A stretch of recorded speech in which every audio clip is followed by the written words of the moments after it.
Hello everybody! Yes, this is the very first costume introduction I'm going to be doing on this channel. So I'm going to be telling you about the very first costume of the year that I'm going to be trying to make. And we're going to start off with a kind of easy one, because this is not me making something from scratch. I'm actually revisiting an old project, and I think I'll be doing this throughout the year. Looking back at old projects, don't think I've quite reached the potential on, and trying to make them a bit better.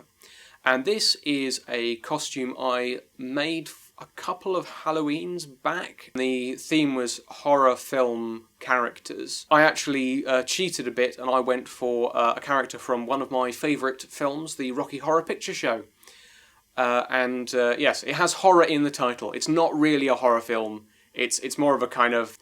well, you know what it is. Come on, if you haven't seen the Rocky Horror Show or the Rocky Horror Picture Show, you really need to live a bit, go and see it. It's awesome, it's fantastic.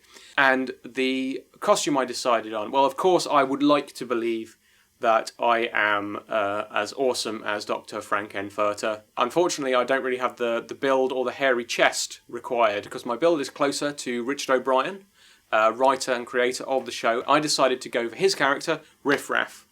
And because of my pathological obsession with being different from other people, I decided to go not for his general hunched, scruffy butler look, but the golden spacesuit that he and Magenta wear in the final act, in the final confrontation. These costumes only spend about 3 minutes on screen, but I think even though they're up against some really stiff competition, they are pretty much the most fabulous in the whole film. And they're also rather difficult to make. I did it because I hate myself.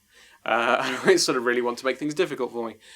And because it was so difficult, I didn't really get it finished for the night. I wore it anyway. It was all right. It was halfway there. But I was never really satisfied with it. So I'll be really giving it the old college try. We're trying to sort of make it as finished as possible, make all the accessories, the gloves, the guns, maybe even have a try at the boots, and really look at the makeup. And I'm also going to try to get a local theatre to allow me in to sort of pose like he does in the final act. So I'll show you a little bit. I'll show you what I've got so far. Basically, apart from a couple of accessories, mainly what it is this kind of gold jumpsuit. I can't really see it there, so it's kind of gold lame, and it's got this sort of vinyl stuff around it. Yeah, have a look, camera 2. There we go. And it's not pure gold. It's actually got sort of nice little kind of Halloween-y spider patterns on it. So yeah, this is what I'm going to be doing. I'm going to be sort of putting some zips in at the side, because the other big problem with it, apart from it not being finished, it's really hard to get on, because I didn't have time to put any sort of fastenings in it, so it's just one sort of, it's 2 pieces sewn together, basically. So that is going to be the project for January, and maybe a little bit into February. I really hope you'll stick around to watch the making of and the wrap-up video. I'm also going to be posting progress photos on Twitter, Tumblr. I'm going to be writing a blog entry about it, so do stick around. It'll be really great to have you on board. Righto, thanks for listening. Bye!